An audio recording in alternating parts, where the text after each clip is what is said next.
是《鬼灭之刃》里真正的战力天花板，能在一瞬间打出日之呼吸12型连斩，强如鬼王无惨，遇到他都只能自爆而逃。这样的壮举足以震撼整个时代。可讽刺的是，他却始终觉得自己只是个什么都守不住的无能之人。欢迎来到侦探次元，今天为大家带来《鬼灭之刃》人物志纪国元一。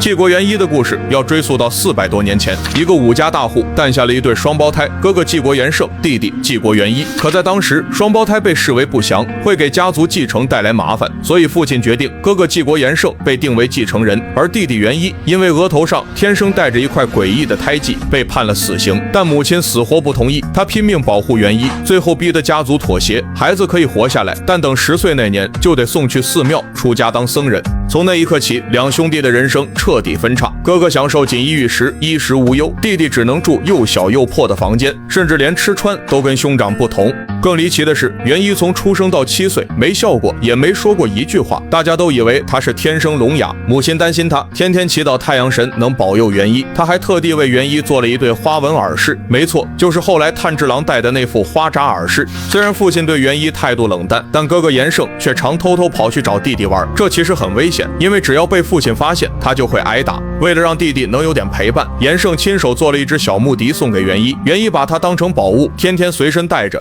7岁那年，命运突然转折，元胜在庭院里练剑，元一坐在松树下看着，然后他竟然开口说话了，这是他人生中的第一句话：哥哥，你的梦想是成为全国最强的武士吗？元胜一下子呆住了，他一直以为弟弟不会说话，结果元一竟然讲得十分流畅。从那之后，元一开始旁观哥哥的剑术训练。有一天，元胜的师傅开玩笑似的给了元一一把练习木刀，随便教了他几种握法方法和架势。结果元一一个照面，连砍4下，脖子、胸口、腹部、大腿全命中。元胜的师傅当场被打飞，直接晕了过去。这一幕震碎了所有人的认知。7岁的小孩第一次拿木刀就能一瞬间打倒老练的武士，但元一没有因此开心，反而在那一刻放弃了当武士的念头，因为他讨厌伤害别人。元胜急切地追问弟弟到底怎么做到的，元一却说他能看到对手的呼吸、骨骼、血流，甚至动作的预兆，这些在他眼里就像一张透明的地图，这就是后来人们称的通透世界。而元一从出生起就自带这种能力，虽然拥有这种逆天的天赋，但元一对剑术完全失去了兴趣。每次元胜向他询问起与剑术相关，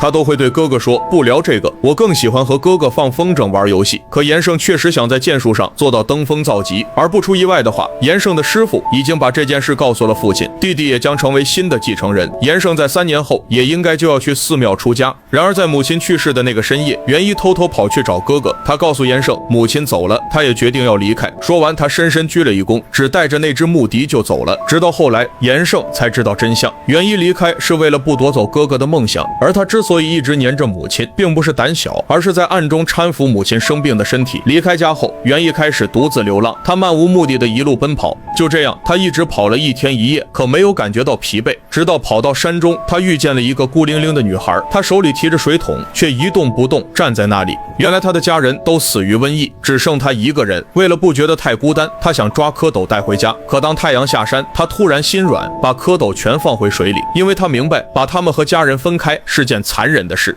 元一看着他眼中那种黑曜石般的眼睛，心里忽然被触动了，于是他选择留下来和他一起生活。女孩叫诗，她性格温柔健谈，从早到晚都能陪她聊天。也是在和她的相处中，元一第一次意识到，原来别人并看不到他眼中的透明世界。也正因如此，他才会一直觉得自己像风筝断了线，直到诗的出现，紧紧拉住了这根线。10年后，两人结为夫妻，还怀上了孩子。眼看幸福的生活就要开始，悲剧却再一次降临。诗临盆的日子快到了，元一急忙出门去找接生婆，他打算赶在天黑之前回来。可回来的路上，他遇到一位年迈的老者，老人心脏不好，却执意要去探望战场上重伤的儿子。元一心软，决定陪着老人一同前行。等把父子送到一起，天色已经黑了。元一回到家时，却看见残忍的一幕：妻子诗连同未出生的孩子全都被鬼杀害了。那一刻，他的人生彻底崩塌。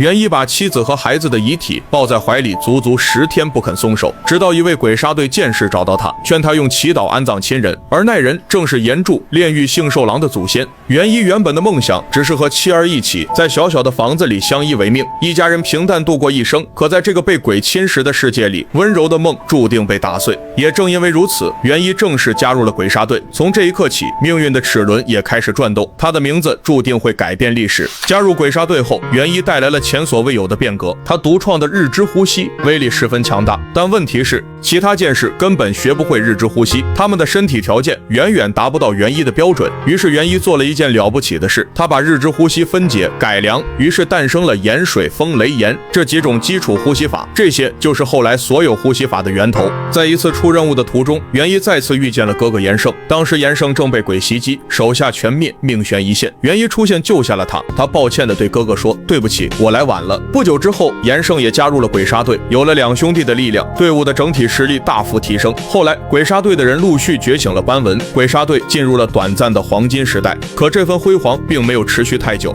很快人们发现斑纹并不是单纯的祝福，它能带来力量，但代价是缩短寿命。许多剑士在盛年巅峰时燃尽生命，一个接一个倒下。而一次出任务途中，袁一迎来了命运中的对手鬼武士无惨。初见的那一刻，袁一心里就感觉到他的诞生似乎就是为了杀掉这个怪物而存在。无惨的气息如同火山喷发，恶意滚滚。他拥有7颗心脏，5个大脑，只要被他碰到一下就必死无疑。两人面对面，在一片竹林中展开对决。无惨率先出手，速度和范围十分骇人。袁一感觉哪怕只是擦伤也会有生命威胁，可他并没有退缩。在那片竹林间，他挥动日轮刀，一口气使出了完整的13形，每一刀都精准无比，快到连空气都来不及震动。下一秒，无惨的身体被直接斩成2半，双臂也被切断。无惨被斩成2半，痛苦的嘶吼，他的头接不回去，断臂也再生不出来。这是他生平第一次感到恐惧。袁一没有急着补刀，而是盯着这个怪物。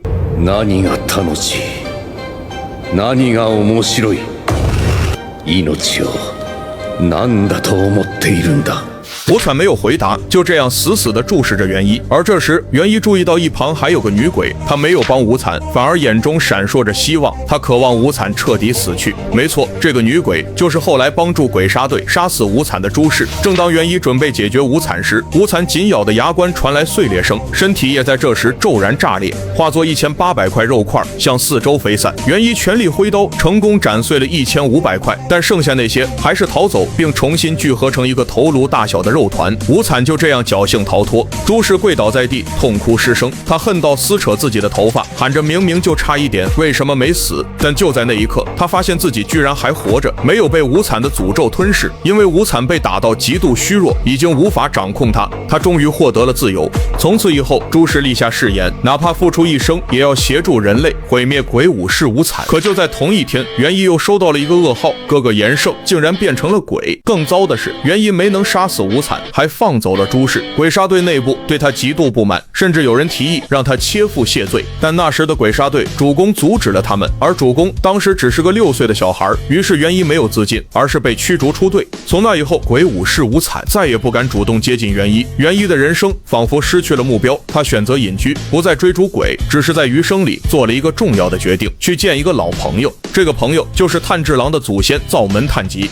多年未见，袁一看到炭吉一家过得幸福，心里也感到些许慰藉，因为他自己已经失去了妻儿，但看到别人幸福，他依然会替他们高兴。在炭吉面前，袁一才能将自己的过往吐露。他说他的力量是神明赐予的，目的就是为了斩杀无惨，可他失败了。正因为他的失败，无数人将继续受害，这是他心中最大的痛。炭吉听完哑口无言，他不知道该如何安慰这位一生悲惨的强者。就在这时，他2岁的女儿小炭寿走过来，抱住了袁一的衣摆要抱抱。袁一轻轻把孩子抱起，而在孩子的笑容里，袁一的泪水终于止不住地流了下来。当炭吉的妻子朱米子回到家，看到这一幕，她也心疼地安慰袁一，还做了一顿饭招待他。饭后，他请求袁一能不能展示一下自己的剑技，于是袁一拔刀演示了日之呼吸13形，每一招都美得让人屏息。炭吉死死盯着，把这套剑法牢牢记在心里。演示完毕后，炭吉对袁一说：“袁一先生，你以后有空来玩啊。”而袁一却只是在离别之际，把母亲留给他的花花札尔氏交给了炭吉，这意味着他不会再回来了。炭吉当场哭了，大声喊着：“因为您救过我们一家，所以我们一定会继承您的遗志，你绝对不是毫无价值之人。”听到这句话，元一笑了，那笑容就像黑夜里破晓的朝阳。他轻声说了句：“谢谢你”，然后转身离去。从那以后，花札尔氏和日之呼吸一代代传承下来，最终落到了炭治郎的身上。时光流逝，元一虽然早已年过80，可他的斑纹依旧没有要夺走性命的迹象。直到某个红月之夜，他终于再次面对哥哥。此时的炎圣已经完全变成了上弦之一黑死谋。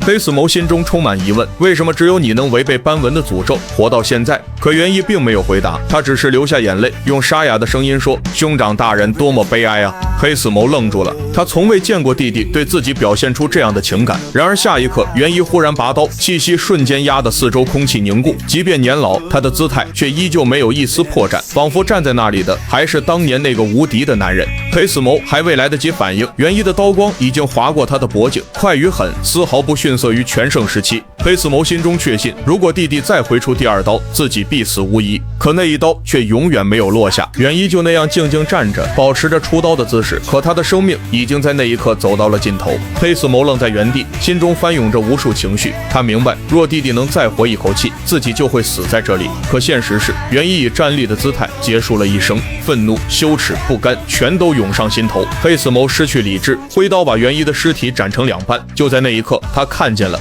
元一怀里还紧紧抱着那只木笛，就是他小时候亲手做送给弟弟的礼物。几十年过去，元一始终随身带着他，哪怕哥哥早已放弃为人，变成最强的鬼之一，元一依旧把这份羁绊当成最珍贵的宝物。黑死谋彻底崩溃，泪水夺眶而出。他知道自己这一生，无论是人还是鬼，都已经输给了弟弟纪国元一。这个男人用一生证明了什么叫无敌。他天生的斑纹与通透世界，让他强大到近乎神明。可强大并没有带来幸福，他失去了母亲，失去了妻子和孩子，最终连亲兄弟也走上了不归路。他能赢过所有的敌人，却没能守护自己最想守护的人。哪怕如此，元一留下的力量却一直在延续。日之呼吸花札尔氏，他的精神与遗志一代代传承下来，最终交到了灶门炭治郎的手中。正如炭吉当年所说，您的努力不会白费。